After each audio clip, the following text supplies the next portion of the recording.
Beraninya kamu, orang rendahan yang hidup dari gaji buta, mau masuk ke dalam keluarga kami, apa kamu sudah tidak waras? Saat es kopi yang dingin membasahi wajahnya, penghinaan yang mengejutkan itu terjadi di sebuah kafe mewah di tengah kawasan SCBD Jakarta. Amanda Putri, seorang staf administrasi keuangan di kantor pemasaran properti, seorang wanita biasa berusia 32 tahun yang hidup dengan gaji 5 juta rupiah per bulan. Alasan penghinaan yang ia terima hanya satu, karena dia hanya seorang staf admin. Wanita yang hampir menjadi ibu mertuanya itu berkata dengan angkuh sambil memamerkan status VIP-nya di mal mewah. Suami saya adalah direktur utama perusahaan konstruksi dan putra saya adalah CEO startup. Levelmu tidak sepadan dengan kami. Tapi bagaimana jika ada kebenaran yang tidak mereka ketahui? Bagaimana jika ada cerita tersembunyi yang tidak akan pernah bisa ditebak hanya dari penampilan luar? Dan seolah takdir mempermainkannya, beberapa bulan kemudian direktur utama perusahaan konstruksi itu menghadapi krisis kebangkrutan dan proses penilaian investasi untuk startup putranya terancam dibatalkan seluruhnya. Bagaimana akhir dari semua ini? Mulai sekarang saya akan menceritakan semua rahasianya. Jika Anda mendengarkan sampai akhir, Anda akan merasakan dengan sangat pedih mengapa kita tidak boleh menilai orang dari penampilan luarnya. Agar nyaman didengarkan sambil mencuci piring, berjalan-jalan, atau sebelum tidur, cukup tekan tombol subscribe sekarang. Teater kisah kita akan secara otomatis menyiapkan episode berikutnya untuk Anda. Sabtu pagi pukul 9 di kantor pemasaran sebuah pengembang di Jakarta Selatan. Begitu pintu kaca terbuka, Amanda Putri masuk dengan langkah yang sudah biasa. Meskipun akhir pekan, sofa tunggu sudah dipenuhi oleh calon pembeli yang datang lebih awal untuk konsultasi. Di bawah market besar di pintu masuk show unit, spanduk bertuliskan tingkat penjualan sukses tembus 85% berkibar di tiup angin. Amanda berjalan menuju mejanya yang terpencil di sudut. Berbeda dengan meja-meja luas para staf penjualan, tempatnya adalah sebuah ruang kecil yang penuh dengan tumpukan dokumen. Mbak Amanda sudah datang, tanya kepala tim penjualan sambil lewat membawa kopi. Wajahnya menunjukkan kelelahan akibat kerja lembur di akhir pekan. Iya Pak, masih ada penyelesaian dokumen kontrak dari kemarin. Memang harta karun kantor kita ini. Tanpa Mbak Amanda kantor ini bisa berantakan. Kepala tim itu mengacungkan jempol tetapi Amanda hanya tersenyum kecil. Harta karun, sebuah ungkapan yang ironis. Harta karun yang sebenarnya bukanlah dirinya, melainkan dokumen-dokumen kontrak bernilai miliaran rupiah yang ia proses setiap hari. Di atas mejanya, tumpukan dokumen kontrak dari Jumat malam kemarin menggunung. Jumat malam selalu seperti medan perang. Waktu di mana para pekerja kantoran bergegas datang setelah pulang kerja untuk menandatangani kontrak. Amanda mengambil pemindai kode batang dan mulai memeriksa satu persatu. Bip, bip, bip, suara pemindai yang teratur bergema di kantor. Nomor kontrak, nomor unit, harga jual, konfirmasi setoran uang muka, pekerjaan sederhana namun tidak boleh ada kesalahan. Angka-angka menari di layar Excel. 3 miliar 800 juta, 5 miliar 200 juta, 4 miliar 900 juta. Angka-angka itu berada di level yang berbeda jauh dari gaji bulanannya yang hanya 5 juta rupiah. Namun bagi Amanda itu semua hanyalah data yang harus diverifikasi. Amanda, tolong cek nomor kontak pembeli unit A203. Seorang senior di sebelahnya menyodorkan dokumen. Kemarin sudah saya verifikasi identitasnya. Ini Bu, Amanda membuka halaman yang tepat, membuat seniornya terkesan. Kamu ini benar-benar seperti mesin, ya. Bagaimana bisa ingat semuanya? Seperti mesin. Entah itu pujian atau sindiran, Amanda hanya tersenyum canggung. Ya, mungkin ia memang hidup seperti mesin, tanpa emosi, tanpa kesalahan, hanya memproses pekerjaan yang diberikan. Pukul 11.45, ponselnya bergetar. Pukul 13.00, bertemu calon ibu mertua. Ekspresi Amanda sedikit mengeras. Hari ini adalah hari itu. Hari pertama bertemu dengan ibu dari Bima Aditya, kekasihnya selama 1,5 tahun, sebuah pertemuan serius dengan tujuan pernikahan. Berdiri di depan cermin toilet, Amanda mengamati penampilannya. Blus hitam dengan rok krem, tidak ada barang bermerek tetapi pakaiannya rapi dan bersih. Sambil memoles ulang lipstiknya, ia menarik napas dalam-dalam, ibu orangnya agak pemilih. Tapi aku yakin beliau akan suka sama kamu. Kata-kata Bima semalam terngiang di benaknya. Seberapa pemilih, Amanda menekan rasa cemasnya sambil mengambil tas. Saat ia meninggalkan kantor pemasaran, kepala tim penjualan memandangi punggungnya. Anak itu sepertinya ada sesuatu yang istimewa. Manajer di sebelahnya tertawa kecil. Apaan Pak? Dia cuman staf administrasi yang rajin. Sudah 3 tahun di posisi yang sama. Tapi entah kenapa rasanya dia tidak biasa. Sulit dijelaskan dengan kata-kata. Kepala tim itu menggelengkan kepala. Namun itu hanya sesaat. Ia kembali ke rutinitasnya setelah menerima telepon. Setelah Amanda pergi dengan taksi, kantor kembali berjalan seperti biasa. Pasangan muda masuk ke ruang konsultasi. Seorang anak kecil menggandeng tangan ibunya melihat-lihat show unit. Di luar jendela yang menghadap gedung-gedung pencakar langit, pemandangan damai Sabtu pagi terbentang. Tidak ada yang tahu. Beberapa jam kemudian, staf administrasi yang tampak biasa ini akan menerima penghinaan di sebuah kafe, dan insiden itu akan menjadi awal dari gelombang besar yang akan mengubah total kehidupan seseorang. Roda takdir sudah mulai berputar. Sabtu pagi pukul 10.30, 30 menit setelah Amanda meninggalkan kantor, taksi melintasi jalanan ramai di Jakarta. Gedung-gedung tinggi dan butik-butik mewah berlalu di luar jendela. Berhenti di sini, Pak. Amanda turun di sebuah kafe yang terletak di lantai dasar hotel mewah di kawasan Senayan. Papan nama berbahasa Prancis bersinar keemasan. Petugas valet sibuk bergerak dan bahkan ada seorang doorman yang membukakan pintu. Selamat datang. Memasuki kafe yang disambut oleh doorman, interiornya sangat mewah. Lampu gantung kristal berkilauan di langit-langit dan lantai marmernya berkilau seperti cermin. Di setiap meja tersaji set teh sore yang harganya pasti lebih dari Rp500.000 per orang. Bima sudah menunggu di dekat jendela. Di sebelahnya duduk seorang wanita berusia pertengahan 50-an. Calon ibu mertuanya Ratna Wijoyo. Ratna berdandan dengan barang-barang mewah dari ujung kepala sampai ujung kaki. Yaketri Chanel, tas Hermes, dan jam tangan Cartier berkilau di pergelangan tangannya. Begitu Amanda masuk, ia langsung memindainya dari atas ke bawah. "Mah, ini Amanda pacarku. Amanda, ini Mama." Bima memperkenalkan dengan canggung, tetapi Ratna bahkan tidak membalas sapaan dan terus mengamati Amanda.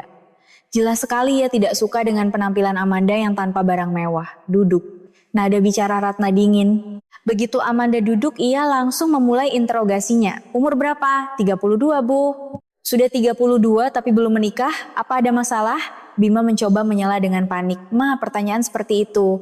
"Kamu diam saja, ini Mama yang bertanya." Ratna menghentikan putranya dan kembali menatap Amanda. "Rumah di mana?"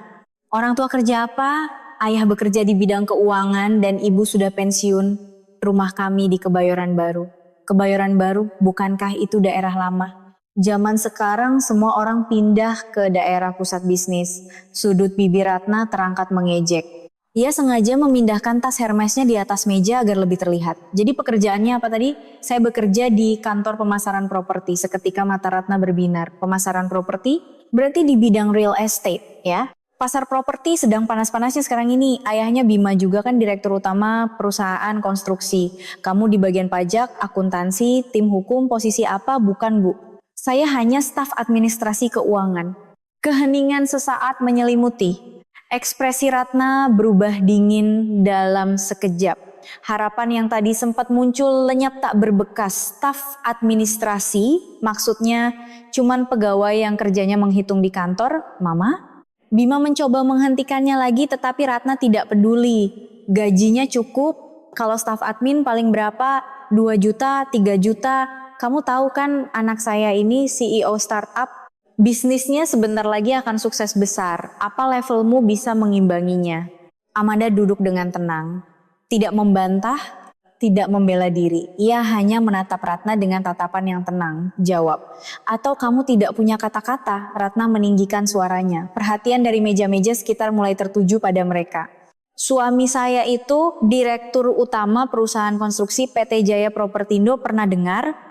Kami sedang membangun beberapa apartemen di Jakarta Selatan dan rumah kami apartemen 200 meter persegi di kawasan ini. Lounge VIP di mall itu sudah biasa. Setiap bulan juga ada pertemuan keanggotaan hotel." Ratna memamerkan gaya hidupnya. Sambil melakukannya, ia sekali lagi memandangi penampilan sederhana Amanda. "Lalu kamu apa?"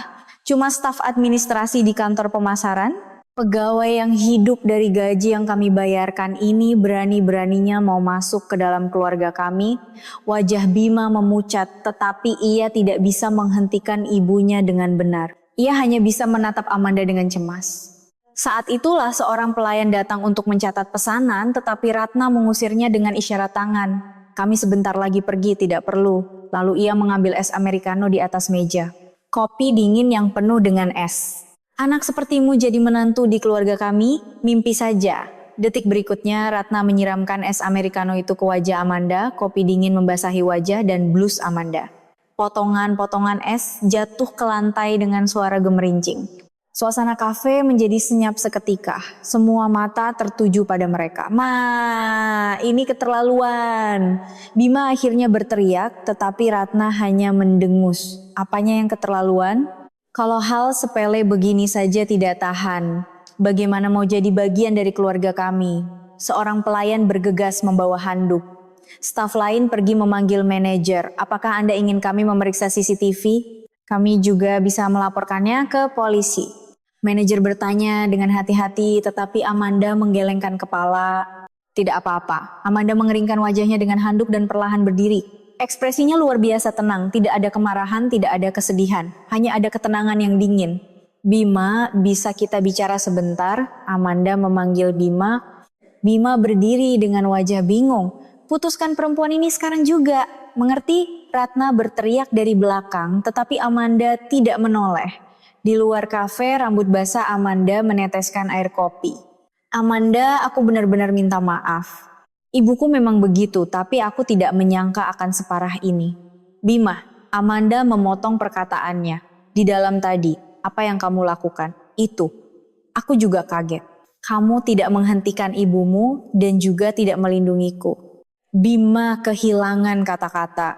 Sekarang aku mengerti, bagi Bima, aku hanyalah sebatas itu. Amanda mengeluarkan uang 100.000 rupiah dari tasnya. Ini untuk kopi hari ini, berikan pada ibumu. Lalu ia berbalik. Amanda, tunggu. Kita perlu bicara. Tetapi Amanda tidak berhenti. Ia tidak terhuyung, tidak menangis. Ia hanya berjalan dengan langkah tegap. Bima hanya bisa berdiri di sana menatap punggung Amanda yang menjauh. Ia tidak tahu apa yang baru saja ia lepaskan. Dan siapa orang yang telah dihina oleh ibunya? Jalanan mewah Jakarta masih ramai. Orang-orang berlalu lalang membawa tas belanja bermerek, mobil-mobil mewah melaju di jalan. Di tengah keramaian itu, sosok Amanda yang berjalan dengan pakaian basah kuyup karena kopi mungkin terlihat menyedihkan. Tetapi tatapan matanya tidak goyah, keputusannya sudah bulat. Bles yang basah terasa dingin. Amanda memanggil taksi dan pulang. Jakarta pada Sabtu sore masih penuh semangat, tetapi hatinya tenang. Anehnya, yang ia rasakan lebih dulu adalah kelegaan, bukan kemarahan. Mbak, tidak apa-apa? Tanya sopir taksi sambil melirik dari kaca spion. Aroma kopi menyebar di dalam mobil. Iya, Pak, tidak apa-apa. Tiba di rumah, Amanda langsung masuk ke kamar mandi. Air panas mengguyur kepalanya. Aroma kopi terbilas dan rasa lengket pun hilang. Pada saat yang sama, di sebuah mal mewah di Jakarta, Ibu Amanda Lestari Gunawan sedang berbelanja di supermarket di lantai bawah. Ia sedang memilih selada di bagian sayuran organik. Penampilannya sederhana, mantel bersih tanpa merek dan sepatu yang nyaman. Namun dalam kesederhanaannya ada sebuah martabat. Ibu Lestari bukan? Seseorang menyapanya dari belakang. Saat menoleh, seorang wanita parubaya berpakaian glamor berdiri di sana. Itu adalah Ratna Wijoyo. Iya, betul. Maaf, Anda siapa? Ekspresi Lestari sedikit berubah. Bima. Jadi ini ibu dari pemuda yang dikencani Amanda. Oh, saya ibunya Bima, nama saya Ratna. Lestari menyapa, tetapi Ratna bahkan tidak membalas dan malah melihat sekeliling. Saya dengar dari Bima, ibu sering kesini di akhir pekan. Tapi ibu belanja di sini ya. Saya biasanya pesan lewat lounge VIP. Ratna berkata dengan nada menyombong, saya lebih suka memilih sendiri. Oh begitu, tapi katanya putri Anda bekerja di kantor pemasaran properti? Lestari mengangguk, saya dengar posisinya staf administrasi, benar? Iya, benar. Sudut bibir Ratna terangkat. Saya akan bicara terus terang. Suami saya direktur utama perusahaan konstruksi dan putra saya menjalankan startup yang akan sukses besar. Apa masuk akal anak yang hanya staf administrasi rendahan mau masuk ke dalam keluarga kami? Lestari menatap Ratna dengan tenang. Tidak marah, tidak panik. Keluarga kami ini pelanggan VIP di mal ini.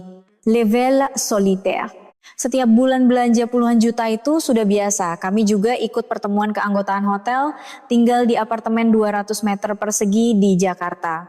Ratna sengaja mengangkat tas Hermesnya agar lebih terlihat. Lalu putri Anda apa? Gajinya 2 juta? 3 juta? Dengan uang segitu mau hidup bagaimana? Levelnya tidak cocok dengan anak saya. Kelasnya beda, kelasnya. Orang-orang di sekitar mulai berbisik. Suara Ratna semakin keras. Jadi tolong sampaikan pada putri Anda, suruh berhenti bertemu dengan anak saya. Tadi di kafe juga sudah saya katakan dengan jelas, tapi anaknya keras kepala, telepon saya tidak diangkat. Kafe, tatapan Lestari menajam. Apa yang terjadi di kafe? Bukan apa-apa. Saya hanya menyampaikan maksud saya dengan tegas. Sebagai sesama orang tua, ibu pasti mengerti. Ratna mengibaskan tangannya seolah itu bukan masalah besar. Pokoknya, tolong nasihati putri Anda. Jangan mencoba memanjat terlalu tinggi padahal hidupnya hanya dari gaji buta yang kami bayarkan. Saat itu, seorang staf mal mendekat. Ibu Lestari, barang pesanan Anda sudah siap. Oh ya, terima kasih. Staf itu melanjutkan, jika ibu menunggu di lounge khusus VIP, kami akan langsung membawakannya ke mobil. Ekspresi Ratna mengeras. Apa katamu, lounge VIP? Staf itu memeriksa dengan bingung. Iya, Ibu Lestari adalah anggota Black Solitaire kami. Level tertinggi, Black Solitaire. 2 tingkat di atas level Solitaire yang dibanggakan Ratna. Level yang hanya bisa dicapai dengan total belanja tahunan ratusan juta bahkan miliaran rupiah. Itu. Ratna tergagap, tetapi Lestari berkata dengan tenang, saya permisi dulu.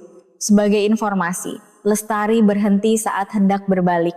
Apapun pekerjaan putri saya, siapapun yang ia temui, itu adalah keputusannya, bukan urusan orang lain untuk menilainya.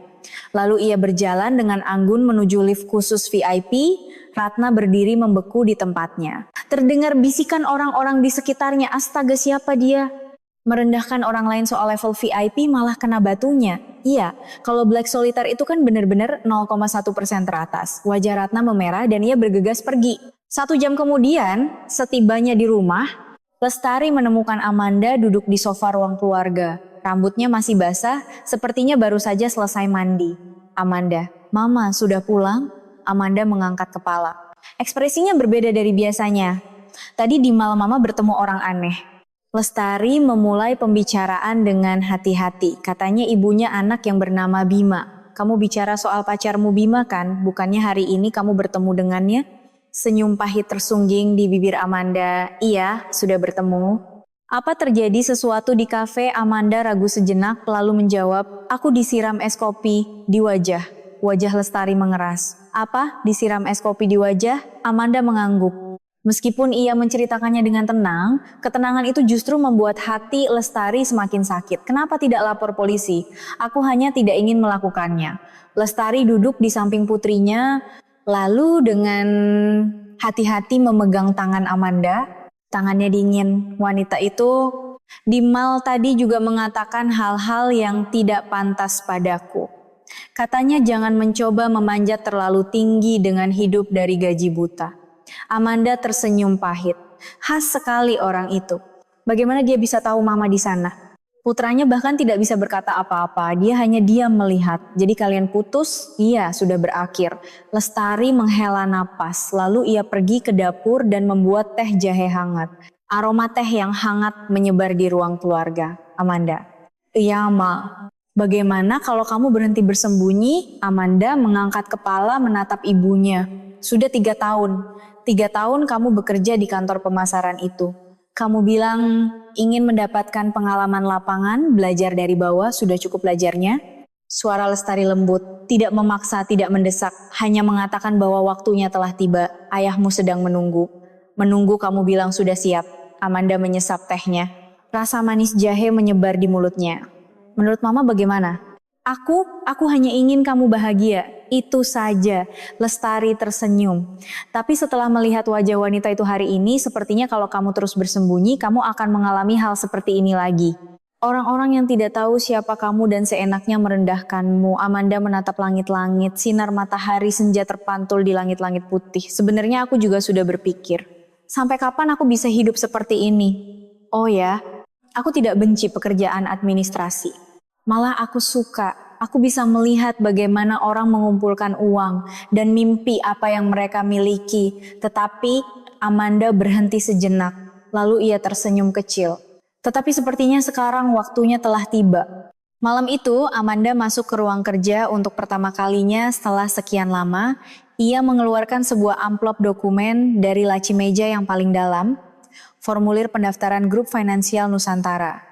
3 tahun lalu ayahnya memberikannya, bersama dengan sebuah memo, datanglah kapanpun kamu siap. Amanda mengambil ponselnya dan menelepon ayahnya. Nada sambung berbunyi 3 kali, Amanda. Suara Prasetyo Gunawan, sang chairman, seperti biasa tenang. Seolah ia sudah menunggu telepon dari putrinya.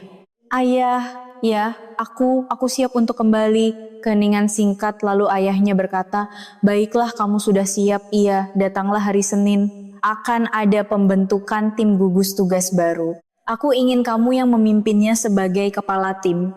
Amanda terkejut. Kepala tim, saya kira hanya sebagai staf baru. Amanda, ayahnya memotong. Kamu sudah punya pengalaman lapangan selama 3 tahun. Gunakan pengalaman itu untuk memulai sebagai kepala tim. Tapi ingat, baik ayah. Pencapaianmu di dalam perusahaan sepenuhnya adalah hasil usahamu.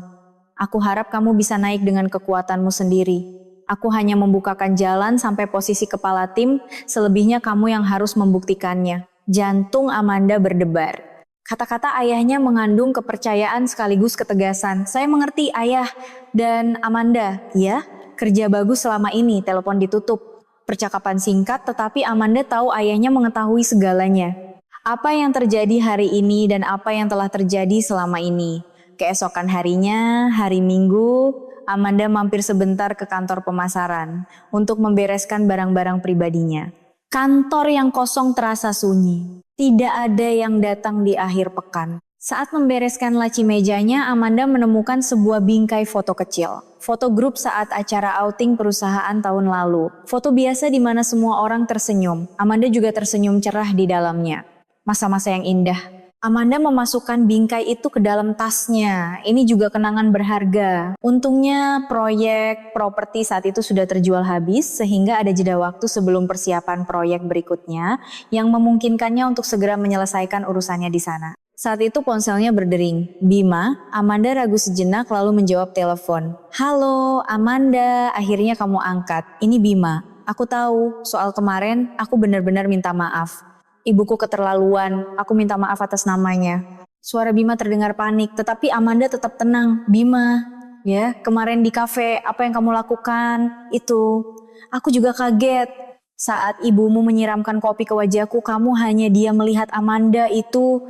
Dan sekarang pun kamu hanya bilang ibuku keterlaluan. Kamu bahkan tidak bertanya bagaimana keadaanku. Bima terdiam, kita sampai di sini saja, semoga kamu baik-baik saja. Amanda menutup telepon dan memblokir nomor Bima. Tidak ada penyesalan, tidak ada keraguan. Senin pagi, Amanda mengenakan setelan hitam dan berdiri di depan cermin. Berbeda dari pakaian sederhana yang biasa ia kenakan ke kantor pemasaran. Jas yang pas di badan, sepatu yang rapi, namun tidak berlebihan. Pakaian yang aku tahu, aku akan melakukannya dengan kekuatanku sendiri. Amanda meninggalkan rumah. Tiba di depan gedung utama Grup Finansial Nusantara, Amanda menarik napas dalam-dalam. Gedung raksasa setinggi 40 lantai. Kerajaan yang dibangun ayahnya bahkan sebelum ia lahir. Begitu masuk ke lobi, staf resepsionis bertanya, "Ada yang bisa saya bantu?" "Saya Amanda Putri dari tim gugus tugas penilaian dana investasi. Hari ini hari pertama saya bekerja." Staf itu memeriksa daftar. "Oh, Ibu Amanda Putri, kepala tim, silakan naik ke lantai 32. Kepala tim, sebuah awal yang baru, tapi sekarang ia tidak akan bersembunyi lagi, ia akan membuktikannya dengan kemampuannya sendiri. Lift naik ke lantai 32, dan 3 hari setelah itu semuanya dimulai. Kamis pagi, Hari ketiga Amanda bekerja sebagai kepala tim gugus tugas penilaian dana investasi Grup Finansial Nusantara. Meskipun masih menjadi tim satu orang tanpa anggota, ia tekun memeriksa data. Di atas mejanya, data investasi dan pinjaman selama 3 tahun terakhir tersusun rapi. Rasio kredit macet PF, konstruksi 12%, tingkat kegagalan investasi startup 23%, angka-angka yang lebih serius dari perkiraannya. Kepala tim sudah waktunya rapat. Seorang staf dari tim lain mengetuk dan memberitahu, hari ini adalah rapat direksi pertamanya. Begitu masuk ke ruang rapat, 12 direktur sudah duduk. Pandangan mereka serentak tertuju pada Amanda. Tatapan yang separuh penasaran, separuh ragu, hanya karena dia putri chairman, dia dapat posisi kepala tim. Tapi apa dia punya kemampuan? Seolah pikiran mereka bisa terbaca. Amanda duduk dengan tenang. Saya akan mempresentasikan rencana perbaikan terpadu penilaian dana investasi. Amanda berdiri dan berkata, slide pertama muncul di layar presentasi. Saat ini grup kita menangani PF konstruksi melalui Nusantara Capital, investasi startup melalui Nusantara Ventures, dan pinjaman korporat melalui Bank Nusantara, masing-masing secara terpisah. Standarnya berbeda-beda dan tidak ada berbagi informasi. Amanda beralih ke slide berikutnya. Akibatnya, terjadi kasus di mana perusahaan yang sama menerima dana dari beberapa anak perusahaan secara bersamaan. Perusahaan konstruksi A menerima pinjaman PF dari Capital, pinjaman modal kerja dari bank, dan bahkan penerbitan obligasi dari Ventures. Risikonya tidak tersebar, melainkan berlipat ganda. Para direktur mengangguk. Ini memang masalah yang sedang terjadi. Oleh karena itu, saya mengusulkan untuk membuat sistem yang mengelola semua penilaian investasi dan pinjaman secara terpadu. Proses penilaian baru muncul di layar. Pertama, semua pengajuan investasi, pinjaman dari seluruh anak perusahaan harus melalui tim gugus tugas kami. Kedua, membangun basis data terpadu untuk mencegah pendanaan ganda. Ketiga, mewajibkan inspeksi lapangan. Sampai inspeksi lapangan, tanya CFO, benar. Terutama untuk proyek konstruksi, tingkat penjualan di atas kertas seringkali berbeda dari kenyataan. Saya melihatnya sendiri saat bekerja di kantor pemasaran. Di atas kertas 80%, tapi kenyataannya hanya 35%. Amanda menjelaskan dengan contoh-contoh konkret, startup juga sama. Penggelembungan pendapatan, jumlah pengguna palsu, terutama untuk bisnis platform, seringkali menyembunyikan masalah asuransi atau perlakuan terhadap pekerja. Ruang rapat menjadi hening. Semua orang fokus pada perkataan Amanda. Jika sistem ini diterapkan, periode penilaian akan bertambah sekitar 1 minggu. Tetapi kita bisa mengurangi rasio kredit macet hingga kurang dari setengahnya. Setelah rapat selesai, seorang direktur mendekat. Amanda luar biasa, sepertinya Anda punya pengalaman lapangan. Iya Pak, saya bekerja sebagai staf administrasi di kantor pemasaran selama 3 tahun. Saya melihat alur uang dari tingkat paling bawah. Jadi itu sebabnya chairman menunjuk Anda sebagai kepala tim. Direktur itu kembali dengan kekaguman. Tatapan ragu tampaknya telah benar-benar hilang. Sore itu usulan Amanda segera dilaksanakan. Pengumuman internal disebarkan. Pemberitahuan implementasi sistem manajemen terpadu penilaian dana investasi. Mulai minggu depan, standar baru akan diterapkan pada semua penilaian investasi dan pinjaman.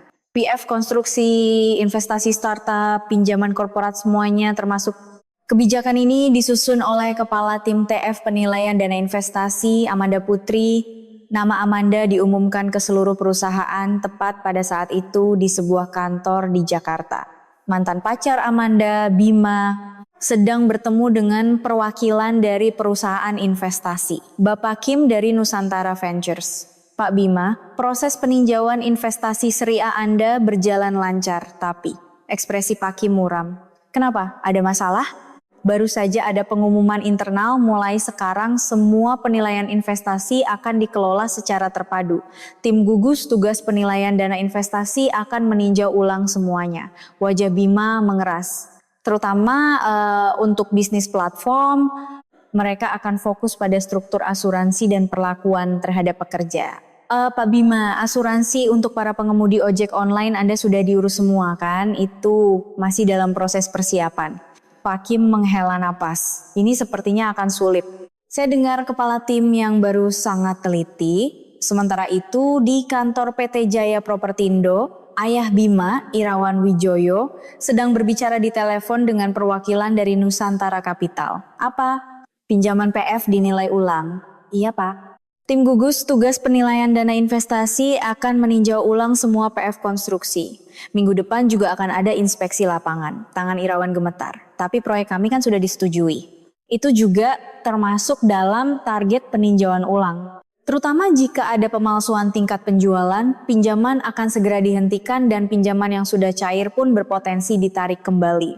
Setelah menutup telepon, Irawan merasa putus asa. Jika ketahuan bahwa tingkat penjualan sebenarnya 35% digelembungkan menjadi 80%, semuanya akan berakhir. Malam itu Ratna sedang menikmati teh bersama teman-temannya di lounge VIP mall. Ratna, kenapa wajahmu murung belakangan ini? Tanya seorang teman. Tidak apa-apa kok, perusahaan suamiku baik-baik saja, investasi anakku juga sebentar lagi disetujui. Ratna berusaha tersenyum, namun rasa cemas perlahan merayap. Suami dan putranya belakangan ini sering terlihat muram. Oh ya, bukannya kamu bilang anakmu baru saja putus dengan pacarnya yang staf administrasi itu? Oh ingat, yang kamu bilang tidak tahu diri itu kan benar. Tapi belakangan ini kalau dipikir-pikir ada yang aneh. Apanya? Ibunya anak itu ternyata anggota VIP Black Solitaire. Teman-temannya terkejut. Apa Black Solitaire? Berarti kaya raya sekali. Ratna teringat kejadian itu dan wajahnya memanas. Betapa konyolnya ia saat itu. Tetapi ia masih belum tahu bahwa itu hanyalah permulaan. Pukul 9 malam, di kantor pusat Grup Finansial Nusantara, Amanda masih berada di kantor. Ia sedang memeriksa jadwal inspeksi untuk minggu depan. Di layar komputernya terpampang daftar perusahaan yang akan diinspeksi. PT Jaya Propertindo, PF Pembangunan Apartemen di Jakarta Selatan, CEO Bima Aditya, Investasi Seri A Platform Logistik. Amanda menatap layar sejenak, lalu menambahkan catatan di sebelahnya. Patuhi prinsip penilaian objektif, terapkan standar yang sama untuk semua perusahaan. Perasaan pribadi tidak perlu. Cukup lakukan sesuai aturan dan kebenaran akan terungkap dengan sendirinya. Jumat malam, Amanda makan malam bersama ibunya di rumah untuk pertama kalinya dalam seminggu. Di atas meja, tersaji semur, daging, dan lauk pauk sederhana, makan yang banyak. Kamu kurusan belakangan ini, Lestari menambahkan daging ke piring Amanda. Mama juga makan dong, aku sudah. Melihatmu makan lebih membuatku senang. Senyum hangat merekah di wajah Lestari, namun di matanya juga tersirat kekhawatiran. Bagaimana di kantor? Baik-baik saja, Ma, sudah mulai terbiasa. Amanda menjawab, tetapi Lestari bisa membaca ekspresi putrinya. Ia tahu betapa beratnya beban putrinya yang tiba-tiba tampil ke depan setelah bersembunyi selama 3 tahun. Jangan terlalu memaksakan diri, ayahmu juga bilang begitu. Katanya Amanda terlalu bekerja keras. Mama bicara dengan ayah kemarin sebentar. Katanya para direktur jadi tegang karena kamu. Amanda tersenyum kecil. Kebijakan yang saya buat memang agak ketat, tapi ini perlu. Iya, jika itu hal yang benar harus dilakukan. Lestari membawa teh dan melanjutkan. Tapi Amanda, ini bukan karena mereka kan? Mereka keluarga Bima. Kamu tiba-tiba kembali ke perusahaan bukan untuk balas dendam pada mereka kan? Amanda terdiam sejenak, lalu ia menggelengkan kepala. Bukan, Ma. Balas dendam sudah selesai hari itu juga. Saat aku berbalik dengan tegap. Kalau begitu, baguslah. Lestari memegang tangan putrinya, jangan merendahkan orang lain, tapi jangan biarkan dirimu juga direndahkan. Itu yang selalu Mama katakan padamu, aku tahu, Ma. Saat itu ponsel Amanda berdering. Nomor kantor. Halo, Kepala Tim, saya Yuni Lestari. Mulai Senin saya akan bekerja di bawah Anda sebagai wakil Kepala Tim. Suara seorang wanita yang ceria. Oh ya, senang berkenalan dengan Anda. Maaf mengganggu di akhir pekan. Tapi saat memeriksa data inspeksi ada yang ingin saya tanyakan. Data tingkat penjualan PT Jaya Propertindo aneh. Aneh bagaimana? Tanggal kontraknya 3 bulan lalu, tapi setoran uang mukanya baru 2 minggu lalu. 45% kontraknya seperti itu. Mata Amanda menajam. Benar saja, kontrak fiktif. Anda menemukannya dengan baik. Mari kita periksa lebih detail hari Senin. Baik Bu, selamat berakhir pekan. Setelah menutup telepon, Lestari menatap Amanda dengan cemas. Akhir pekan juga kerja, ini kasus penting. Minggu depan ada inspeksi lapangan. Amanda tidak mengatakan siapa target inspeksi itu. Sabtu pagi Amanda sudah berada di kantor. Wakil kepala tim Yuni Lestari juga sudah datang lebih awal. Kepala tim, pagi sekali datangnya. Anda juga, keduanya duduk di ruang rapat dan membuka data. Selain PT Jaya Propertindo ada tempat lain yang bermasalah. Yuni mengeluarkan file lain. PT Abadi Konstruksi juga dicurigai memanipulasi tingkat penjualan dan PT Cipta Graha juga punya masalah tunggakan pembayaran subkontraktor yang serius. Kalau begitu kita inspeksi semuanya bersamaan. Ini bukan menargetkan satu perusahaan saja. Yuni mengangguk setuju dengan perkataan Amanda. Tapi kepala tim perusahaan yang dipimpin oleh Bima Aditya ini juga banyak masalahnya. Yuni menunjukkan laporan lain. Pengemudinya ada 500 orang. Tapi yang terdaftar asuransi hanya 50. Kalau ada kecelakaan bisa jadi masalah besar. Bagaimana dengan pendapatannya? Melaporkan pendapatan bulanan 500 juta. Tapi setelah dicek riwayat transaksi tidak sampai 100 juta. Amanda memeriksa dokumen dengan tenang. Tidak ada sentimen pribadi, ia hanya melihat kebenaran yang dikatakan oleh angka-angka. Kalau begini tidak layak investasi. Iya, saya juga berpikir begitu. Saat itu Yuni bertanya dengan hati-hati. Tapi kepala tim, direktur kedua perusahaan ini adalah ayah dan anak. Apa Anda sudah tahu? Iya, saya tahu. Amanda menjawab singkat. Yuni tidak bertanya lebih jauh. Sepertinya ada cerita di baliknya, tetapi ia merasa lega karena kepala timnya menanganinya dengan adil. Sore itu di sebuah kafe di Jakarta, Ratna bertemu dengan teman dekatnya. Ratna, kenapa kamu pucat sekali? Tidak apa-apa kok. Tetapi wajah Ratna terlihat muram. Suami dan anakku aneh belakangan ini. Terus-terusan menelepon, wajahnya juga muram. Sepertinya ada masalah, iya. Tapi mereka tidak cerita apa-apa padaku. Ratna merasa cemas, ia punya firasat buruk akan terjadi sesuatu yang besar. Oh ya, soal staf administrasi yang kamu ceritakan waktu itu. Ibunya kan anggota Black Solitaire, tanya temannya. Iya, aku juga baru tahu waktu itu. Berarti anaknya juga bukan orang biasa dong. Ratna tersentak mendengar itu. Tidak mungkin. Dia kan hanya staf administrasi biasa. Namun rasa cemasnya terus membesar. Minggu malam, Amanda sedang memeriksa dokumen untuk persiapan inspeksi besok. Di atas mejanya ada 3 file. PT Jaya Propertindo, pemalsuan tingkat penjualan sebenarnya 35% dilaporkan 80 pras. CEO Bima Aditya manipulasi pendapatan tanpa asuransi. PT Abadi Konstruksi, tunggakan pembayaran subkontraktor. Amanda mengambil pulpen dan membuat daftar periksa. 1. Kunjungan lapangan. Verifikasi pembeli unit aktual. 2. Pencocokan riwayat setoran uang muka. ASAN. Wawancara dengan subkontraktor. 4. Verifikasi sertifikat asuransi asli. Semua persiapan selesai.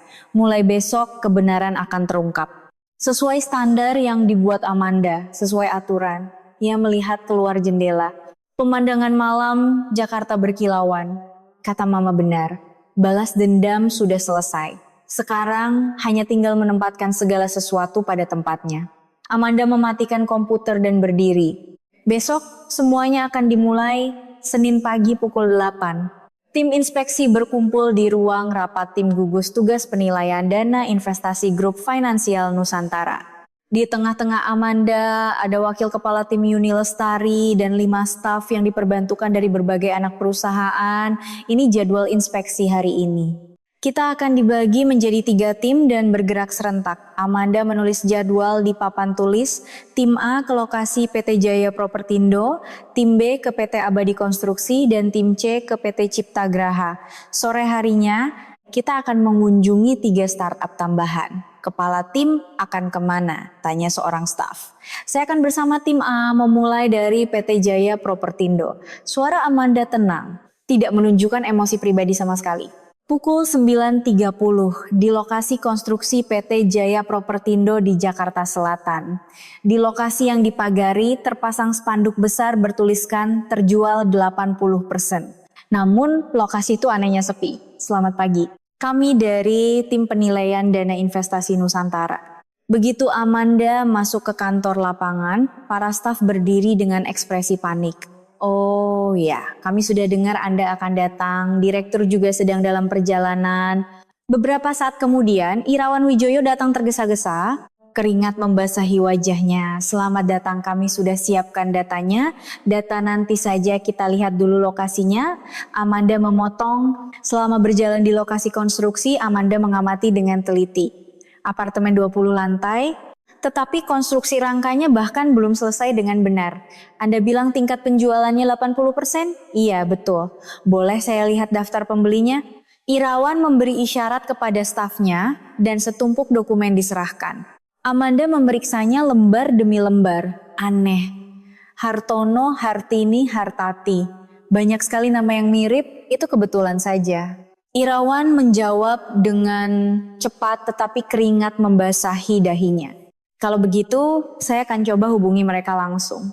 Begitu Amanda mengeluarkan ponselnya, wajah Irawan memucat itu. Telepon pertama nomor tidak terdaftar, kedua, ketiga juga sama. 45% adalah kontrak fiktif. Tingkat penjualan sebenarnya bahkan tidak sampai 35%. Amanda mencatat di tabletnya, dan kami juga menemukan tunggakan pembayaran subkontraktor. Pak Budi dari pemasang keramik mengaku belum dibayar selama 3 bulan, itu akan segera kami bayarkan. Bukan akan, tapi seharusnya sudah dibayarkan. Suara Amanda dingin. Pukul 11 di kantor Bima, tim inspeksi startup tiba. Amanda datang langsung setelah menyelesaikan inspeksi di PT Jaya Propertindo. Selamat datang.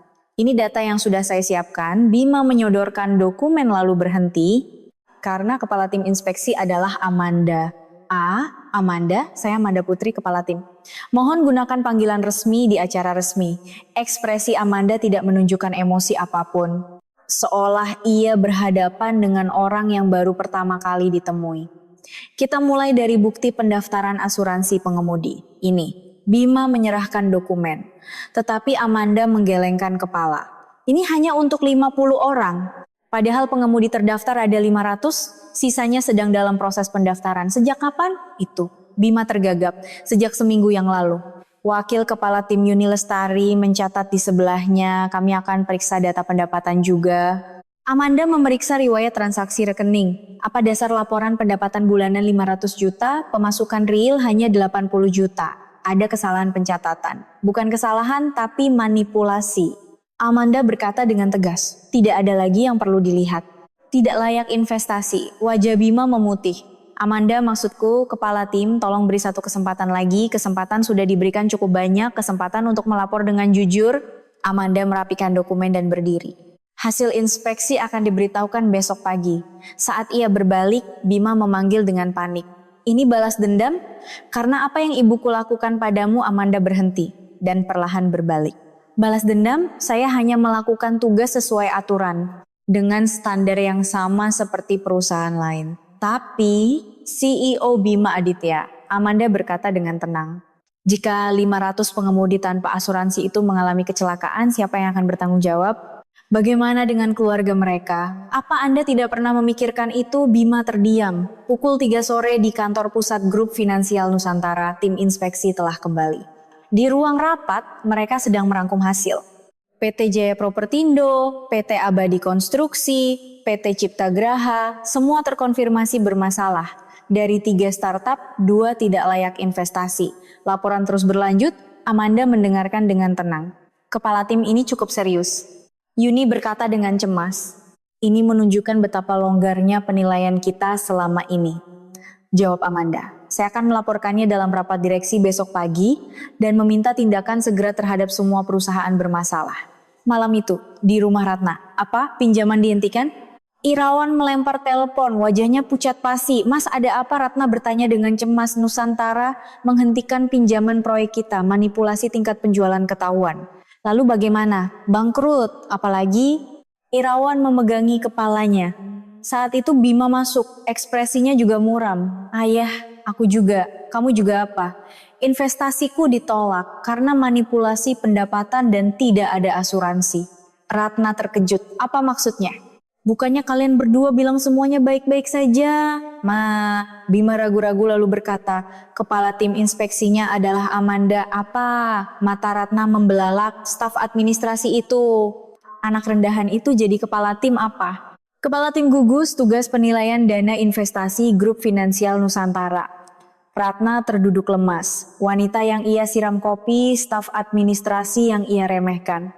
Kini semua teka-teki seolah terjawab pukul 10 malam di kantor Amanda. Amanda sedang memeriksa materi presentasi untuk rapat direksi besok. Di layar, terangkum hasil inspeksi hari ini. 5 perusahaan bermasalah ditemukan. Potensi kerugian yang dicegah, 850 miliar rupiah.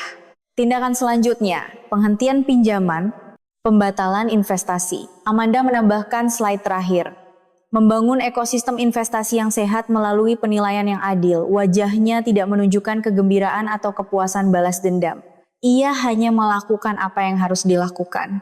Selasa pagi pukul 9 di ruang rapat utama kantor pusat Grup Finansial Nusantara, rapat direksi rutin dimulai. Chairman Prasetyo Gunawan dan 20 direktur lainnya telah duduk. Saya akan melaporkan hasil inspeksi tim gugus tugas penilaian dana investasi. Amanda naik ke podium, slide pertama muncul di layar. Hasil inspeksi lapangan kemarin ditemukan 5 kasus perusahaan bermasalah. Potensi kerugian yang berhasil dicegah adalah 850 miliar rupiah. Ruang rapat bergemuruh, 850 miliar. Seorang direktur bergumam kaget. Amanda dengan tenang memaparkan rinciannya. PT Jaya Propertindo melaporkan tingkat penjualan fiktif 80%, padahal sebenarnya 35%. Tunggakan pembayaran subkontraktor selama 3 bulan, pinjaman segera dihentikan. Slide berikutnya. Startup CEO Bima Aditya menggelembungkan pendapatan bulanan 80 juta menjadi 500 juta. Dari 500 pengemudi, hanya 50 yang memiliki asuransi. Investasi dibatalkan. Chairman Prasetyo Gunawan mendengarkan dengan tenang. Tidak ada emosi yang terbaca dari wajahnya.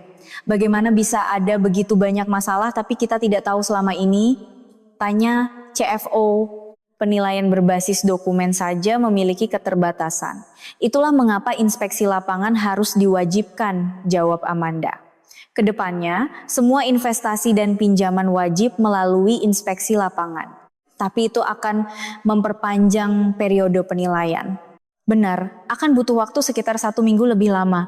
Tetapi jika bisa mencegah masalah sejak awal, itu adalah waktu yang sangat berharga. Ruang rapat menjadi hening. Semua sepertinya setuju dengan logika Amanda. Saat itu Chairman Prasetyo angkat bicara, Amanda, ya Chairman, kerja bagus, lanjutkan sesuai aturan, hanya 1 kalimat singkat tetapi itu sudah cukup. Kebijakan Amanda telah disetujui secara resmi. Setelah rapat selesai, seorang direktur mendekati Amanda. Amanda luar biasa, dalam seminggu menjabat sudah menghasilkan prestasi seperti ini. Hanya keberuntungan Pak, bukan keberuntungan. Ini kemampuan, pandangan para direktur telah berubah. Tidak ada lagi yang memandangnya hanya sebagai putri chairman. Saat itu di divisi ekonomi sebuah media massa. Berita besar, Grup Finansial Nusantara menemukan 5 perusahaan bermasalah. Para wartawan mulai sibuk. Tim gugus tugas penilaian investasi berhasil mencegah kerugian 850 miliar dalam inspeksi pertama. Siapa kepala timnya? Namanya Amanda Putri. Putri Chairman, tapi katanya 3 tahun bekerja sebagai staf administrasi di kantor pemasaran. Apa? Staf administrasi, cerita yang menarik, anak konglomerat yang menimba pengalaman dari bawah lalu kembali untuk melakukan reformasi besar-besaran. Pukul 2 siang berita kilat, Grup Finansial Nusantara merombak total sistem penilaian investasi. Tim gugus tugas penilaian dana investasi dalam inspeksi lapangan pertamanya kemarin. Foto Amanda muncul di layar TV. Kepala tim Amanda Putri dari Chairman Grup Finansial Nusantara Prasetyo Gunawan kembali setelah baru sekarang semuanya menjadi jelas. Mengapa penilaiannya begitu teliti? Mengapa para direktur menuruti perkataannya? Pak, ada pemberitahuan pembatalan kontrak dari klien. Seorang staf berlari masuk dengan panik. Para subkontraktor juga sedang menyiapkan gugatan pembayaran. Irawan terduduk lemas di kursinya. Berakhir sudah, benar-benar berakhir. Di kantor Bima, Pak, para karyawan mengajukan pengunduran diri. Semua investor memutus kontak, para pengemudi protes. Laporan terus berdatangan, tetapi Bima hanya duduk termangu. Sosok Amanda di TV terlihat asing, bukan lagi staf administrasi sederhana, melainkan elit keuangan yang berwibawa. Orang yang kulepaskan ternyata orang seperti ini. Penyesalan datang tetapi sudah terlambat di lounge VIP Mall. Ratna sedang menikmati teh bersama teman-temannya, atau lebih tepatnya mencoba, maaf Ibu Ratna tidak lagi memenuhi syarat sebagai anggota VIP. Staf berkata dengan hati-hati, "Apa katamu? Aku ini level soliter." Transaksi bulan lalu tidak memenuhi syarat minimum, jadi keanggotaan Anda dialihkan ke pelanggan reguler. Wajah Ratna memerah. Tatapan teman-temannya terasa menusuk, "Oh begitu, ya sudah." Punggung Ratna yang meninggalkan lounge terlihat menyedihkan. Di luar, temannya berbisik, kamu lihat berita? Anak yang katanya staf administrasi itu ternyata putri chairman grup Finansial Nusantara. Apa? Anak yang kamu siram kopi itu? Amanda Putri. Ratna membeku di tempat. Wanita yang ia hina ternyata adalah putri dari pelanggan VIP Black Solitaire dan pewaris konglomerat. Kakinya gemetar. Pukul 6 sore di kantor pusat grup Finansial Nusantara, Amanda sedang rapat dengan timnya. Mulai besok kita lakukan inspeksi tahap kedua. Targetnya 10 perusahaan. Kepala tim, jika seintens ini akan ada perlawanan. Seorang staf menyuarakan kekhawatiran. Adanya perlawanan berarti ada masalah. Kita lanjutkan, suara Amanda tegas. Setelah rapat selesai, Yuni Lestari bertanya dengan hati-hati. Kepala tim, sepertinya di antara perusahaan yang diinspeksi hari ini ada yang Anda kenal secara pribadi. Amanda menatap Yuni. Iya, saya tahu. Tapi Anda tetap setegas itu. Yuni, Amanda berkata pelan. Perasaan pribadi dan pekerjaan itu terpisah. Jika saya memberi mereka kelonggaran, itu baru namanya penyalahgunaan wewenang. Yuni mengangguk. Saya beruntung punya atasan seperti Anda. Amanda melihat keluar jendela, matahari terbenam. Ini adalah titik balik. Sekarang semua orang tahu siapa dirinya, apa yang bisa ia lakukan, dan apa yang akan terjadi selanjutnya. Rabu pagi, stiker merah tertempel di lokasi PT Jaya Propertindo. Perintah penghentian konstruksi. Akibat penghentian pinjaman dari Nusantara Capital, mereka tidak bisa membayar biaya konstruksi. Gawat! Seorang staf berlari panik. Para subkontraktor datang.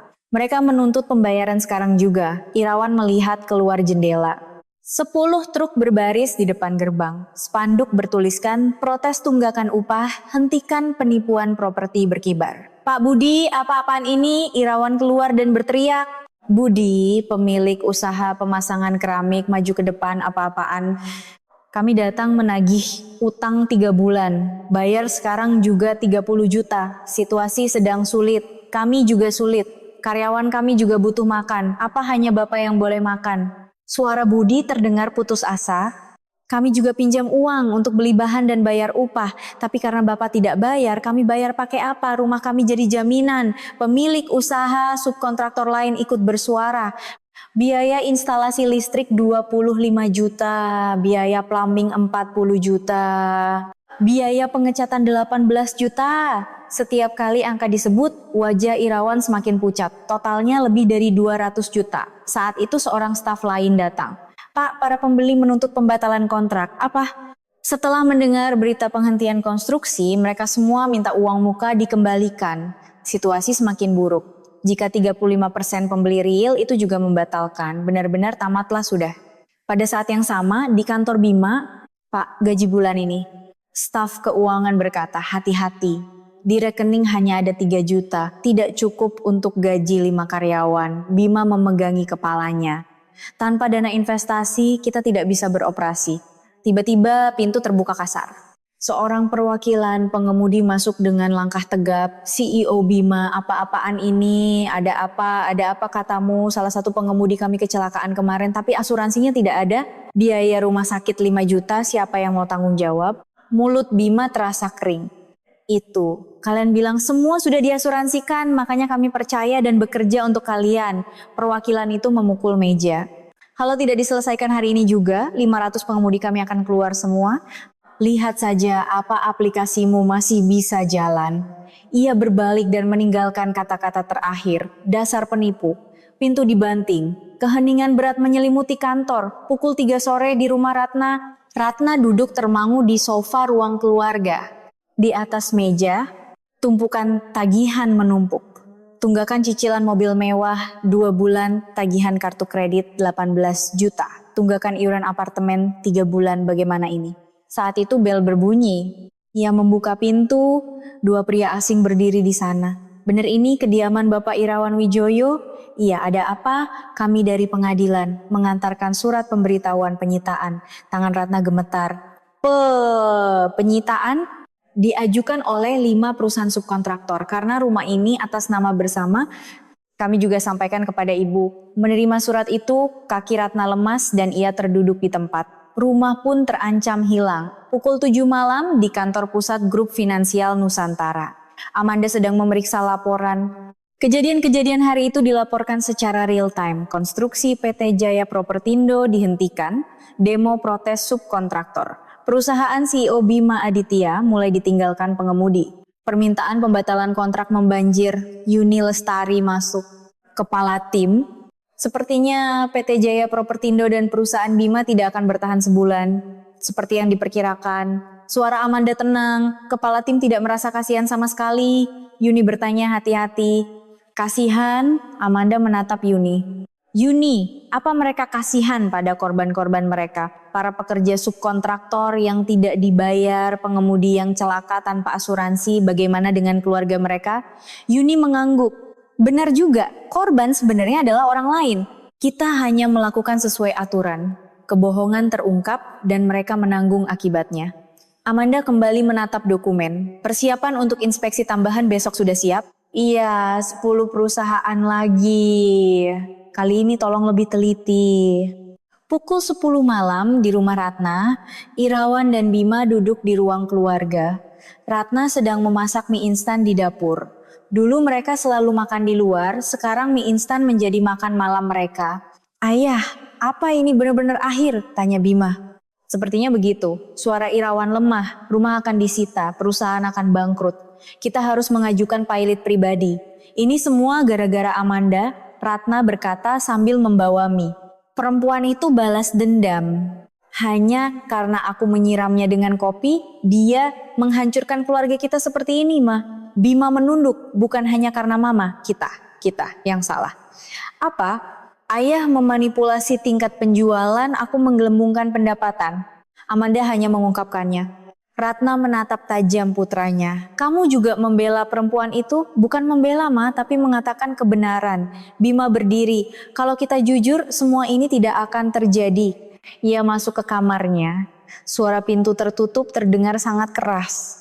Hanya Irawan dan Ratna yang tersisa di ruang keluarga. Mie instan mulai dingin, di luar hujan mulai turun. Malam yang kelam, Kamis pagi pukul 10. Kantor PT Jaya Propertindo sunyi senyap. Sebagian besar karyawan tidak masuk. Mereka tahu tidak akan menerima gaji. Irawan duduk sendirian di kantor yang kosong. Di atas mejanya, tumpukan surat dari pengadilan menumpuk. Surat keputusan penyitaan properti. Surat pemberitahuan penagihan utang, panduan pengajuan pilot. Semua yang ia bangun selama 30 tahun runtuh dalam sekejap. Telepon berdering. Pak Irawan, saya Budi, pemilik usaha subkontraktor. Pak Budi, maaf, kami tidak bisa menunggu lagi. Sore ini kami akan ajukan pilot ke pengadilan. Tangan Irawan gemetar, tolong sebentar lagi. Pak, saya juga butuh makan. Anak-anak karyawan saya tidak bisa bayar uang sekolah. Telepon ditutup. Irawan melihat keluar jendela. Di lokasi konstruksi yang berhenti hanya rangka baja yang mulai berkarat yang berdiri tegak, bangunan yang belum selesai, seperti hidupnya. Pada saat yang sama, di sebuah kamar kos, Bima duduk di depan laptop. Di layar terbuka jendela untuk menulis pengumuman penghentian layanan. Kepada seluruh pengguna yang terhormat, kami mohon maaf. Karena kekurangan dana operasional, tangannya berhenti mengetik. Layanan yang ia bangun selama 1,5 tahun. Mimpinya, masa depannya, ponselnya berdering. Nomor tadi kenal. Halo, dengan CEO Bima Aditya, saya pengacara yang mewakili tuntutan ganti rugi. Tuntutan pengemudi yang kecelakaan kemarin mengajukan tuntutan. Tuntutan ganti rugi karena tidak adanya asuransi. Sebesar 30 juta rupiah. Bima menjatuhkan teleponnya. 30 juta. Dari mana ia mendapatkan uang sebanyak itu? Pukul 2 siang di rumah Ratna.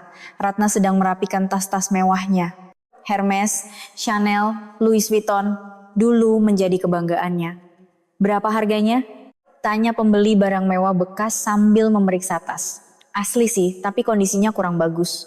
Semuanya sekitar 5 juta. 5 juta, totalnya ini lebih dari 30 juta.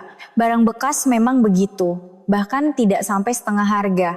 Ratna menggigit bibir, tapi tidak ada pilihan lain. Ia butuh uang untuk biaya hidup. Ambil saja. Setelah pembeli pergi dengan tas-tas itu, Ratna melihat ke ruang pakaian yang kosong. Jejak masa lalu yang glamor satu persatu menghilang. Saat itu bel berbunyi. Ia membuka pintu, staf pengelola apartemen berdiri di sana. Kami informasikan bahwa jika tunggakan iuran lebih dari 6 bulan, dapat dilakukan tindakan pengusiran paksa. Menerima brosur itu, tangan Ratna gemetar. Pengusiran paksa, kata-kata itu menusuk hatinya seperti belati. Pukul 6 sore di kantor pusat Grup Finansial Nusantara, Amanda sedang memeriksa laporan hari ini. PT Jaya Propertindo sore ini mengajukan pilot, layanan CEO Bima Aditya dijadwalkan berakhir besok. Hasil inspeksi tambahan 3 perusahaan bermasalah baru ditemukan. Yuni masuk, kepala tim PT Jaya Propertindo akhirnya. Pilot iya. Para subkontraktor terancam bangkrut berantai. Amanda terdiam sejenak. Yuni, apa ada program bantuan dana darurat untuk subkontraktor? Ada. Tapi prosesnya rumit. Cari cara untuk menyederhanakannya. Perusahaan kecil yang tidak bersalah jangan sampai ikut bangkrut. Yuni tampak terkejut. Saya tidak menyangka kepala tim memikirkan hal itu. Aturan harus ditegakkan, tapi kerugian harus diminimalkan. Korban sebenarnya harus dilindungi. Tatapan Amanda serius. Pukul 9 malam di rumah Ratna. 3 anggota keluarga berkumpul di ruang keluarga. Makan malam mereka adalah mie instan cup. Besok kita harus pindah. Irawan berkata lemah, kemana? Ke kos-kosan, tidak ada tempat lain untuk pergi. Ratna terisak, kos-kosan, bagaimana kita bisa? Mah, Bima angkat bicara. Sekarang kita harus menerima kenyataan. Ratna menatap putranya. Di mata Bima terpancar kepasrahan. Kita tidak punya apa-apa lagi, benar-benar dari nol. Tapi kita harus hidup, harus mulai lagi. Bima berdiri. Mulai besok aku akan bekerja jadi ojek online. Kamu jadi ojek online, setidaknya untuk bertahan hidup. Ia masuk ke kamarnya, hanya Irawan dan Ratna yang tersisa. Mas, Ratna memegang tangan suaminya. Tangannya dingin. Bagaimana kita bisa sampai seperti ini? Irawan tidak bisa menjawab. Pemandangan malam di luar jendela bersinar acuh tak acuh. Dulu lampu-lampu itu terasa seperti milik mereka, sekarang terasa begitu jauh. Semuanya telah berakhir, benar-benar tuntas. Jumat dini hari pukul 4. Irawan tidak bisa tidur di kamar kosnya yang sempit. Ruangan kurang dari 3 meter persegi, tanpa jendela, terasa sesak. Kenapa aku jadi begini? Awalnya ia menyalahkan Amanda. Kalau bukan karena perempuan itu, kalau bukan karena inspeksi itu, tapi seiring waktu, ia sadar. Bukan. Kalau saja aku tidak berbohong. Ia yang memalsukan 35% menjadi 80%. Ia juga yang tidak membayar subkontraktor tepat waktu. Keserakahan membawa malapetaka. Ia tahu jika bukan Amanda, ia akan jatuh lebih keras dari posisi yang lebih tinggi. Irawan menatap langit-langit, terlihat bekas jamur. Dulu ia tinggal di apartemen 200 meter persegi, sekarang ia mendengar suara batuk dari kamar sebelah. Dindingnya tipis, semua suara terdengar. Apa ini tempatku yang sebenarnya? Pada saat yang sama, di sebuah minimarket, Bima sedang bekerja shift malam. Karena tidak mendapat pekerjaan ojek online, ia terpaksa bekerja di minimarket. Rokok 1. Seorang pelanggan masuk. Iya, yang mana? Bima mengangkat kepala dan terdiam. Teman kuliahnya. Bima, kan? Katanya kamu punya startup, ngapain di sini? Bima menunduk. Cuma sebentar. Oh gitu, susah ya. Ya, semua orang juga begitu. Teman itu pergi setelah membeli rokok. Begitu pintu tertutup, Bima merasa hancur. Harga dirinya hancur lebur. Kata-kata Amanda benar, kalau saja kita jujur. Ia teringat hari di kafe saat ibunya menyiram kopi ke Amanda. Ia hanya diam melihat. Aku juga sama saja, pengecut. Penyesalan datang tapi sudah terlambat. Pukul 8 pagi di sebuah warung makan. Ratna sedang mencuci piring. 8 jam sehari, upah Rp9.530 per jam. Sebulan mendapat Rp1.800.000. Bu, cepat angkat piringnya, teriak Koki. Iya, Ratna bergegas membawa piring, tangannya memerah karena air panas. Dulu, tangannya biasa memegang cangkir teh di lounge VIP. Inilah kenyataan. Saat itu pintu warung terbuka. Ia kira ada pelanggan yang datang sebelum jam makan siang. Yang masuk adalah Amanda. Piring jatuh dari tangan Ratna. Suara pecahnya sangat nyaring. "Bu, hati-hati dong!" Koki berteriak lagi, tapi Ratna membeku. Amanda duduk di meja sudut. Mata mereka bertemu, tapi Amanda tidak menunjukkan ekspresi apa-apa dan melihat menu. Pesan siomay 1, pesanan biasa. Ratna menerima pesanan dengan tangan gemetar dan mengantarkan siomay. "Selamat menikmati." Suaranya nyaris tidak keluar. Amanda makan dengan tenang. Ratna mengintipnya dari belakang kasir. Apa dia datang untuk balas dendam, untuk menertawakanku? Tapi Amanda hanya makan dengan tenang. Setelah selesai makan, Amanda datang ke kasir. "Berapa?" "15.000. Amanda memberikan uang 20.000 kembaliannya. "Tidak usah." Amanda hendak berbalik lalu berhenti dan berkata pelan, "Tetap semangat ya Bu, hanya itu." Amanda pergi dan Ratna berdiri di sana. Ia menangis. Tidak ada penghinaan, tidak ada ejekan. Hanya sepatah kata, "Tetap semangat ya Bu. Justru itu yang lebih menyakitkan. Aku benar-benar salah." Untuk pertama kalinya, ia benar-benar sadar. Pukul 7 malam di kantor pusat Grup Finansial Nusantara. Amanda sedang berbicara di telepon dengan Lestari. "Mah, hari ini aku ke warung itu." "Oh ya, bagaimana?" "Aku merasa kasihan."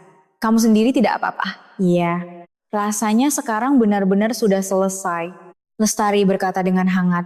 "Baiklah, sekarang mari kita lihat ke depan." Setelah menutup telepon, Amanda melihat keluar jendela. Matahari terbenam. Malam yang gelap akan datang. Tapi besok matahari akan terbit lagi. Fajar yang akan menjadi awal baru bagi sebagian orang, dan penderitaan yang berlanjut bagi yang lain. Sabtu pagi pukul 10, di ruang kerja Chairman Kantor Pusat Grup Finansial Nusantara.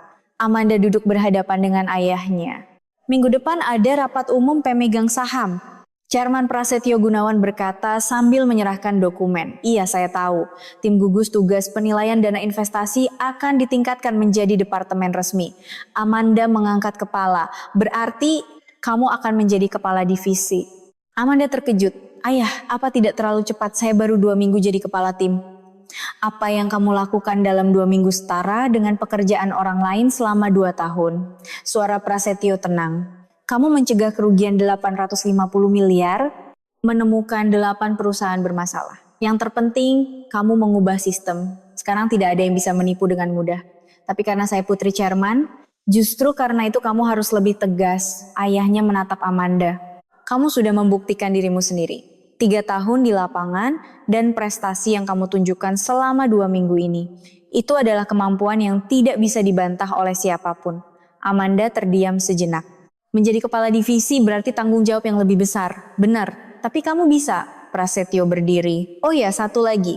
Soal orang-orang yang bangkrut karena kamu." Amanda tegang. "Beri mereka kesempatan untuk bangkit kembali." "Apa?" "Menghancurkan sepenuhnya bukan satu-satunya cara. Jika mereka benar-benar menyesal, kita harus memberi kesempatan untuk bangkit." Amanda mengangguk mendengar kata-kata ayahnya. Pukul 2 siang, di sebuah kos-kosan, Ayah Bima, Irawan, sedang menulis surat lamaran di kamarnya yang sempit. Memulai lagi di usia 59 terasa berat, tapi ia harus hidup. Saat itu telepon berdering, nomor tak dikenal. "Halo, dengan Bapak Irawan Wijoyo? Kami dari tim penilaian dana investasi Nusantara." Jantung Irawan serasa berhenti. "Ada apa?" "Ada program bantuan kebangkitan UMKM. Bapak terpilih sebagai salah satu penerimanya." "Apa?" "Bagi mereka yang telah pailit namun memiliki kemauan untuk bangkit kembali, kami memberikan pinjaman modal usaha kecil tanpa bunga. Bisa sampai 50 juta. Irawan hampir menjatuhkan telepon. "Kenapa saya? Ini instruksi dari kepala tim." Beliau meminta agar kami memberikan kesempatan kepada mereka yang telah menunjukkan penyesalan tulus dan kemauan untuk bangkit. Ia menangis. "Amanda, anak itu memberinya kesempatan seperti ini." Pada saat yang sama, di minimarket, Bima juga menerima telepon. "Kami dari program kewirausahaan pemuda bangkit kembali." "Dengan CEO Bima Aditya?" "Iya, benar. Tapi teknologi platform Anda diakui, namun kami menilai Anda gagal karena kurangnya pengalaman operasional." Kami ingin menawarkan bimbingan dan dana untuk memulai usaha kembali. Mata Bima membelalak. Benarkah? Tapi ada syaratnya. Anda harus menjalani magang di perusahaan besar selama 6 bulan. Anda harus belajar dari pengalaman nyata yang benar. Saya mau, apapun akan saya lakukan. Ini adalah kesempatan. Kesempatan untuk memulai lagi pukul 6 sore di warung makan. Ratna sedang melepas celemek setelah selesai mencuci piring. Hari yang panjang lagi, Bu, panggil koki. Mulai besok tidak usah datang lagi, wajah Ratna memucat. Kenapa? Apa saya salah? Bukan itu. Kamu diangkat jadi karyawan tetap. Gajinya bulanan 2.500.000 plus BPJS. Ratna tidak percaya kenapa tiba-tiba ada instruksi dari atas. Katanya untuk mendukung stabilitas kerja para pekerja di usaha kecil. Kami juga dapat pinjaman tanpa bunga dari Grup Finansial Nusantara. Grup Finansial Nusantara. Nama itu membuat jantung Ratna berdebar. Jangan-jangan Amanda? Pukul 9 malam di rumah Amanda sedang minum teh bersama ibunya. Ayah menawarkan promosi menjadi kepala divisi. Lestari tersenyum, selamat kamu pantas mendapatkannya. Terima kasih Ma. Amanda ragu sejenak lalu berkata, dan aku memutuskan untuk memberi mereka kesempatan untuk bangkit. Oh ya, kata ayah benar. Daripada menghancurkan sepenuhnya, memberi kesempatan untuk bangkit kembali sepertinya lebih berarti. Lestari memegang tangan putrinya, pikiran yang bagus. Itulah kekuatan yang sesungguhnya.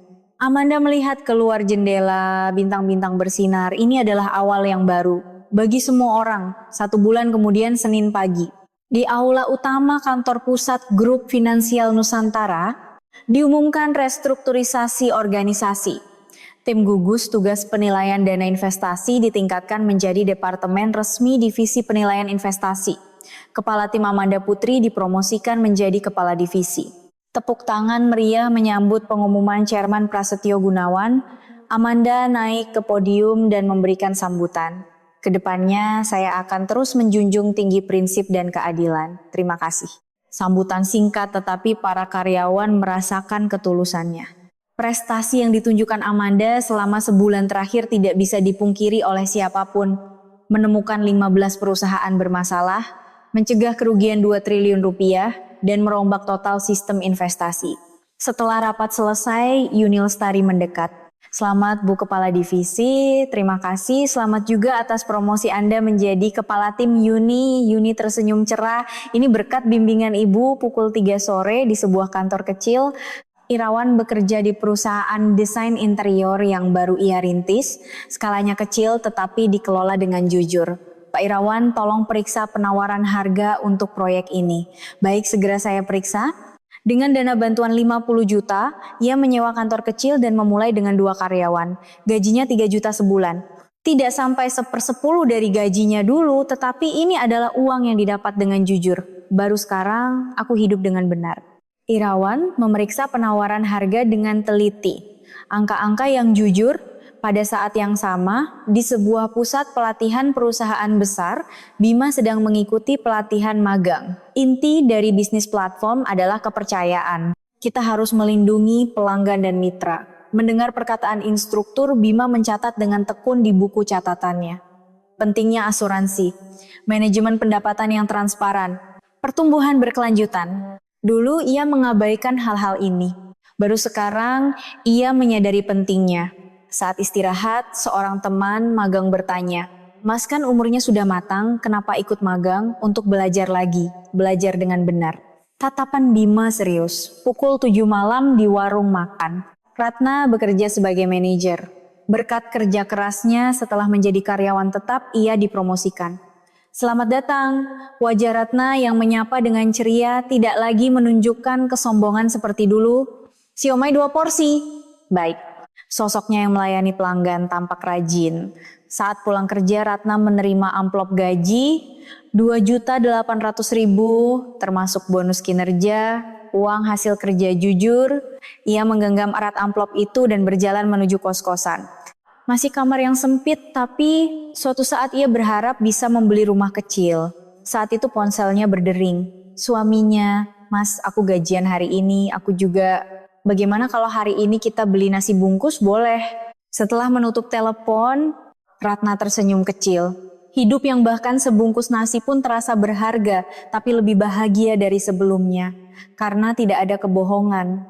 Pukul 9 malam di kantor Amanda. Amanda sedang memeriksa draft akhir pedoman investasi yang adil yang akan dipresentasikan besok. Bu Kepala Divisi, mau saya buatkan kopi? Tanya sekretarisnya. Tidak usah, saya sebentar lagi pulang. Amanda merapikan dokumen dan berdiri. Saat menunggu lift, seorang direktur mendekat. Amanda, kerja bagus. Terima kasih Pak, awalnya saya ragu, tapi sekarang saya yakin kemampuan Anda memang luar biasa. Setelah direktur itu pergi, Amanda tersenyum kecil. Saat dimana ia diakui sebagai Amanda Putri, bukan Putri Chairman. Keluar dari gedung, Amanda menatap langit malam, bintang-bintang bersinar, ponselnya berdering, ibunya. Amanda, sudah makan malam, baru mau pulang Mak, kita makan bareng ya. Iya, Mama tunggu. Setelah menutup telepon, Amanda mempercepat langkahnya. Gedung grup finansial Nusantara yang ia lihat saat berbalik bersinar terang. Di sana tidak ada lagi kebohongan, hanya ada prinsip dan keadilan. Itulah perubahan yang diciptakan Amanda dan balas dendam yang sesungguhnya. Bukan balas dendam, melainkan penegakan keadilan. 1 tahun kemudian, Sabtu pagi pukul 9, kantor pemasaran sebuah pengembang besar. Pintu kaca yang familiar itu terbuka. Yang masuk adalah Amanda Putri. Penampilannya berbeda dari setahun yang lalu. Setelan rapi, langkah penuh percaya diri, namun tetap dengan senyum yang hangat. Loh Bu Amanda, kepala tim penjualan berdiri kaget.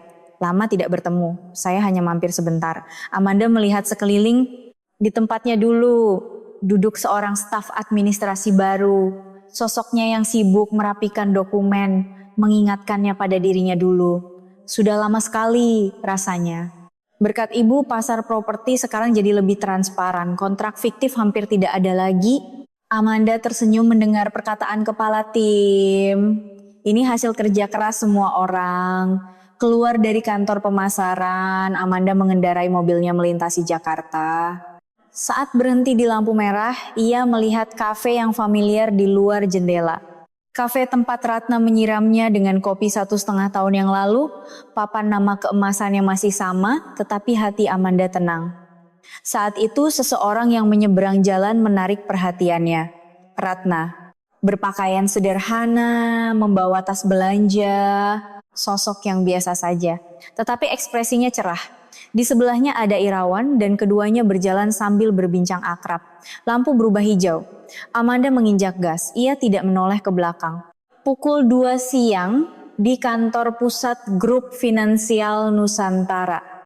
Amanda duduk berhadapan dengan ayahnya di ruang kerja chairman. Kinerja semester pertama tahun depan bagus. Berkat sistem yang dibangun oleh divisi penilaian investasi. Bapak berlebihan, tidak. Rasio kredit macet turun di bawah 2%, level terendah di industri. Prasetyo Gunawan menatap putrinya, Amanda. Iya ayah, kerja bagus. Satu kalimat singkat tapi mengandung segalanya. Pukul 7 malam di rumah Amanda. Lestari sudah menyiapkan makan malam dan menunggu. Sudah pulang? Iya Ma, ibu dan anak itu duduk makan berhadapan. Hari ini aku mampir ke kantor pemasaran itu. Oh ya, bagaimana sudah banyak berubah. Lebih transparan, lebih jujur. Lestari tersenyum, itu berkat kamu. Bukan Ma, semua orang yang berubah. Di luar jendela, pemandangan malam Jakarta terbentang. Pemandangan yang sama seperti setahun yang lalu, tetapi banyak hal telah berubah.